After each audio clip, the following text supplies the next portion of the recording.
नमस्कार। आइए सुनते हैं प्रेमचंद की लिखी कहानी सुभागी। और लोगों के यहाँ जो होता हो। तुलसी महतो अपनी लड़की सुभागी को लड़के रामू से जौ भर भी कम प्यार न करते थे। रामू जवान होकर भी काठ का उल्लू था। सुभागी 11 साल की बालिका होकर भी घर के काम में इतनी चतुर और खेती बाड़ी के काम में इतनी निपुण थी कि उसकी माँ लक्ष्मी दिल में डरती रहती कहीं लड़की पर देवताओं की आंख न पड़ जाए। अच्छे बालकों से भगवान को भी तो प्रेम है। कोई सुभागी का बखान न करे, इसलिए वह अनायास ही उसे डांटती रहती थी। बखान से लड़की बिगड़ जाती है, यह भय तो न था, भय था नजर का। वही सुभागी आज 11 साल की उम्र में विधवा हो गई। घर में कोहराम मचा हुआ था। लक्ष्मी पछाड़े खाती थी, तुलसी सिर पीटते थे। उन्हें रोते देखकर सुभागी भी रोती थी। बार बार माँ से पूछती थी, क्यों रोती हो अम्मा? मैं तुम्हें छोड़कर कहीं न जाऊंगी, तुम क्यों रोती हो? उसकी भोली बातें सुनकर माता का दिल और भी फटा जाता था। वह सोचती थी, ईश्वर तुम्हारी यही लीला है, जो खेल खेलते हो वह दूसरों को दुख देकर। ऐसा तो पागल करते हैं। आदमी पागलपन करे तो उसे पागल खाने भेजते हैं, मगर तुम जो पागलपन करते हो उसका कोई दंड नहीं। ऐसा खेल किस काम का कि दूसरे रोए और तुम हंसो? तुम्हें तो लोग दयालु कहते हैं, यही तुम्हारी दया है। और सुभागी क्या सोच रही थी? उसके पास कोठरी भर रुपये होते तो वह उन्हें छिपा कर रख देती। फिर एक दिन चुपके से बाजार चली जाती और अम्मा के लिए अच्छे अच्छे कपड़े लाती। दादा जब बाकी मांगने आते तो चट रुपये निकाल कर दे देती। अम्मा दादा कितने खुश होते। जब सुभागी जवान हुई तो लोग तुलसी महतो पर दबाव डालने लगे कि लड़की का घर कहीं कर दो। जवान लड़की का यूं फिरना ठीक नहीं। जब हमारी बिरादरी में इसकी कोई निंदा नहीं है तो क्यों सोच विचार करते हो? तुलसी ने कहा, भाई मैं तो तैयार हूँ, लेकिन जब सुभागी भी माने, वह किसी तरह राजी नहीं होती। हरिहर ने सुभागी को समझा कर कहा, बेटी हम तेरे ही भले को कहते हैं। माँ बाप अब बूढ़े हुए, उनका क्या भरोसा, तुम इस तरह कब तक बैठी रहोगी? सुभागी ने सिर झुकाकर कहा, चाचा मैं तुम्हारी बात समझ रही हूँ, लेकिन मेरा मन घर करने को नहीं कहता। मुझे आराम की चिंता नहीं है। मैं सब कुछ झेलने को तैयार हूँ और जो काम तुम कहो वह सिर आंखों के बल करूँगी, मगर घर बसाने को मुझसे ना कहो। जब मेरा चाल कुचाल देखना तो मेरा सिर काट लेना। अगर मैं सच्चे बाप की बेटी होंगी तो बात की भी पक्की होंगी। फिर लज्जा रखने वाले तो भगवान है, मेरी क्या हस्ती है कि अभी कुछ कहूँ। उजड़ रामू बोला, तुम अगर सोचती हो कि भैया कमावेंगे और मैं बैठी मौज करूंगी तो इस भरोसे न रहना। यहाँ किसी ने जन्म भर का ठेका नहीं लिया है। रामू की दुल्हन रामू से भी 2 उंगली ऊंची थी। मटक कर बोली, हमने किसी का करज थोड़ी ही खाया कि जन्म भर बैठे भरा करें। यहाँ तो खाने को भी महीन चाहिए, पहनने को भी महीन चाहिए। यह हमारे बूते की बात नहीं। सुभागी ने गर्व से भरे हुए स्वर में कहा, भाभी मैंने तुम्हारा आसरा कभी नहीं किया और भगवान ने चाहा तो कभी करूंगी भी नहीं। तुम अपनी देखो, मेरी चिंता ना करो। रामू की दुल्हन को जब मालूम हो गया कि सुभागी घर न करेगी तो और भी उसके सिर हो गए। हमेशा एक न एक खुचड़ लगाई रहती। उसे रुलाने में जैसे उसको मजा आता था। वह बेचारी पहर रात से उठकर कूटने पीसने में लग जाती, चौका बर्तन करती, गोबर पाथती, फिर खेत में काम करने चली जाती।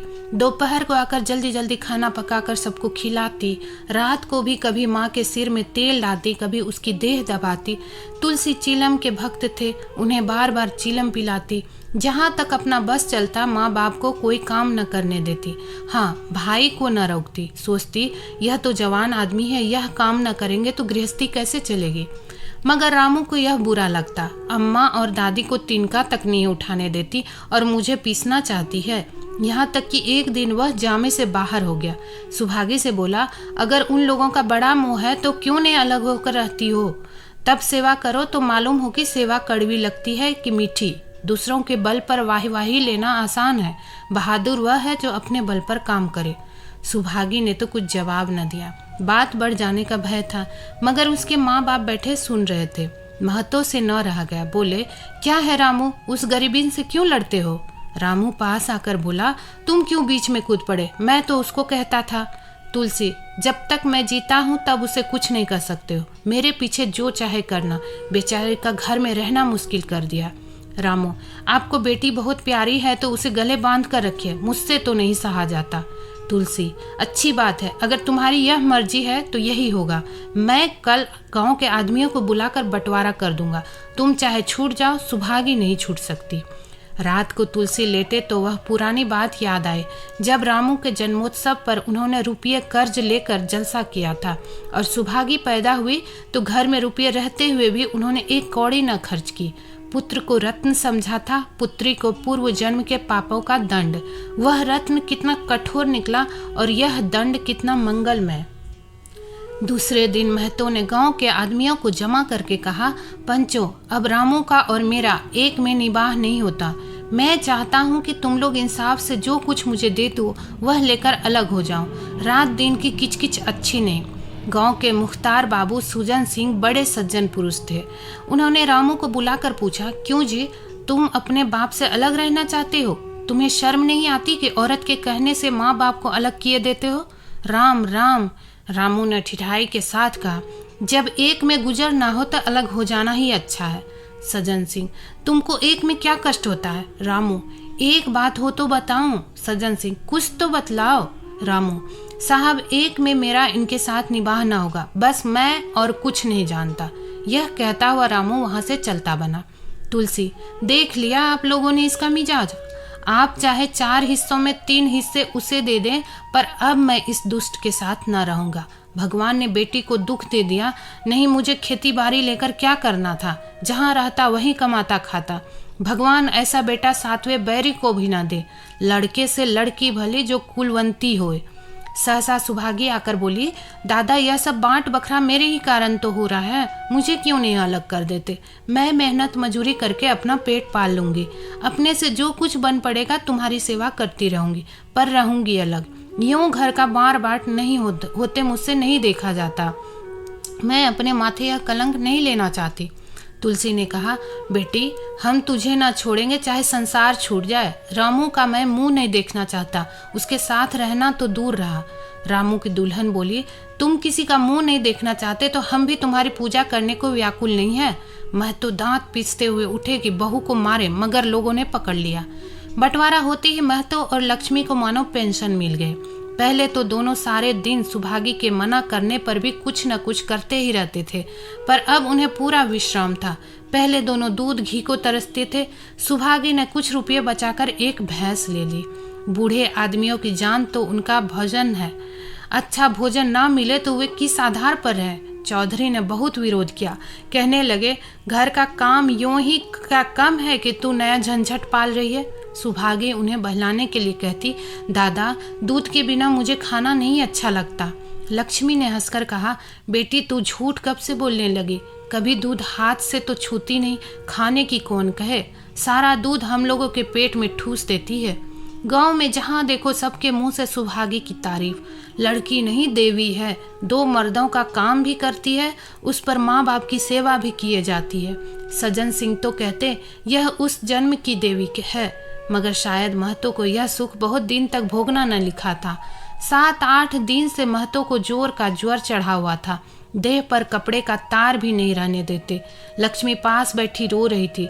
सुभागी पानी लिए खड़ी है। अभी एक क्षण पहले महतो ने पानी मांगा था, पर जब तक वह पानी लावे उनका जी डूब गया और हाथ पांव ठंडे हो गए। सुभागी उनकी यह दशा देखते ही रामू के घर गई और बोली, भैया चलो देखो, आज दादा न जाने कैसे हुए जाते हैं, 7 दिन से ज्वर नहीं उतरा। रामू ने चारपाई पर लेटे लेटे कहा, तो क्या मैं डॉक्टर हकीम हूँ कि देखने चलूं? जब तक अच्छे थे तब तक तो तुम उनके गले का हार बनी हुई थी, अब जब मरने लगे तो मुझे बुलाने आई हो। उसी वक्त उसकी दुल्हन अंदर से निकल आई और सुभागी से पूछा, दादा को क्या हुआ है दीदी? सुभागी ने पहले रामू बोल उठा, हुआ क्या है, अभी कोई मरे थोड़े ही जाते हैं। सुभागी ने फिर उससे कुछ न कहा, सीधे सज्जन सिंह के पास गए। उसके जाने के बाद रामू हंसकर स्त्री से बोला, त्रिया चरित्र इसी को कहते हैं। स्त्री, इसमें त्रिया चरित्र की कौन बात है, चले क्यों नहीं जाते? रामू, मैं नहीं जाने का, जैसे उसे लेकर अलग हुए थे वैसे उसे लेकर रहे, मर भी जाए तो न जाओ। स्त्री, मर जाएंगे तो आग देने तो जाओगे, तब कहाँ भागोगे? रामू, कभी नहीं, सब कुछ उनकी प्यारी सुभागी कर लेगी। स्त्री, तुम्हारे रहते वह क्यों करने लगी? रामू, जैसे मेरे रहते उसे लेकर अलग हुए, कैसे? स्त्री: नहीं जी, यह अच्छी बात नहीं है, चलो देख आवे। कुछ भी हो बाप ही तो है, फिर गांव में कौन मुंह दिखाओगे। रामू: चुप रहो, मुझे उपदेश मत दो। उधर बाबू साहब ने ज्यों ही महतो की हालत सुनी, तुरंत सुभागी के साथ भागे चले आए। यहाँ पहुंचे तो महतो की दशा और खराब हो चुकी थी। नाड़ी देखी तो बहुत धीमी थी। समझ गए कि जिंदगी के दिन पूरे हो गए। मौत का आतंक छाया हुआ था। सजल नेत्र होकर बोले: महतो भाई, कैसा जी है। महतो जैसे नींद से जागकर बोले: बहुत अच्छा है भैया, अब तो चलने की बेला है। सुभागी के पिता अब तुम ही हो, उसे तुम ही को सौंपे जाता हूँ। सज्जन सिंह ने रोते हुए कहा: भैया महतो, घबराओ मत, भगवान ने चाहा तो तुम अच्छे हो जाओगे। सुभागी तो मैंने हमेशा अपनी बेटी समझा है और जब तक जीऊंगा ऐसा ही समझता रहूंगा। तुम निश्चिंत रहो, मेरे रहते सुभागी या लक्ष्मी को कोई तिरछी आंख से न देख सकेगा। और कुछ इच्छा हो तो वह भी कह दो। महतो ने विनीत नेत्रों से देखकर कहा: और कुछ नहीं कहूँगा भैया, भगवान तुम्हें सदा सुखी रखे। सज्जन सिंह: रामू को बुला कर लाता हूँ, उससे जो भूल चूक हो क्षमा कर दो। महतो: नहीं भैया, उस पापी हत्यारे का मुंह मैं नहीं देखना चाहता। इसके बाद गोदान की तैयारी होने लगी। रामू को गांव भर ने समझाया, पर वह अंत्येष्टि करने पर राजी न हुआ। कहा: जिस पिता ने मरते समय मेरा मुंह देखना स्वीकार न किया, वह मेरा न पिता है न मैं उसका पुत्र हूँ। लक्ष्मी ने दाह क्रिया की। इन थोड़े से दिनों में सुभागी ने न जाने कैसे रुपये जमा कर लिए थे कि जब तेरही का सामान आने लगा तो गांव वालों की आंखें खुल गए। बर्तन, कपड़े, घी, शक्कर, सभी सामान इफरात से जमा हो गए। रामू देख देख चलता था और सुभागी उसे जलाने के लिए सबको यह सामान दिखाती थी। लक्ष्मी ने कहा: बेटी, घर देखकर खर्च करो, अब कोई कमाने वाला नहीं बैठा है, आप ही कुआं खोदना और पानी पीना है। सुभागी बोली: बाबूजी का काम तो धूमधाम से ही होगा अम्मा, चाहे घर रहे या जाए। बाबूजी फिर थोड़े ही आवेंगे। मैं भैया को दिखा देना चाहती हूँ कि अबला क्या कर सकती है। वह समझते होंगे इन दोनों के किए कुछ न होगा, उनका यह घमंड तोड़ दूंगी। लक्ष्मी चुप हो रही। तेरही के दिन 8 गांव के ब्राह्मणों का भोज हुआ।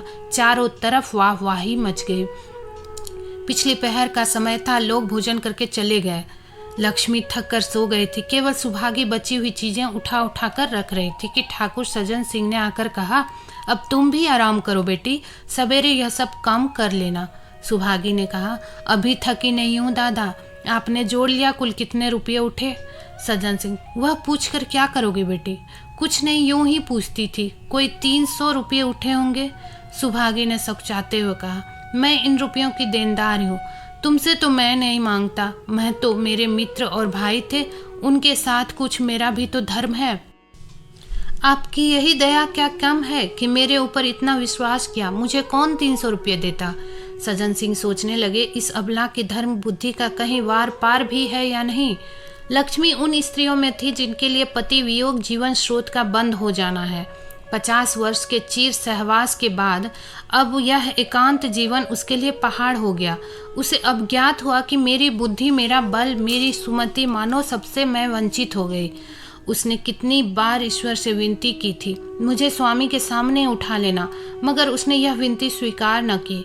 मौत पर अपना काबू नहीं तो क्या जीवन भर भी काबू नहीं।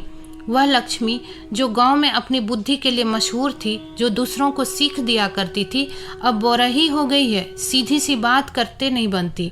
लक्ष्मी का दाना पानी उसी दिन से छूट गया। सुभागी के आग्रह पर चौके में जाती, मगर कौर कंठ के नीचे न उतरता। 50 वर्ष हुए, एक दिन भी ऐसा न हुआ कि पति के बिना खाए खुद खाया हो। अब उस नियम को कैसे तोड़े? आखिर उसे खांसी आने लगी। दुर्बलता ने जल्द ही खाट पर डाल दिया। सुभागी अब क्या करे? ठाकुर साहब के रुपये चुकाने के लिए दिलो जान से काम करने की जरूरत थी। यहाँ माँ बीमार पड़ गई, अगर बाहर जाए तो माँ अकेली रहती है, उनके पास बैठे तो बाहर का काम कौन करे? माँ की दशा देखकर सुभागी समझ गए कि इनका परवाना भी आ पहुंचा।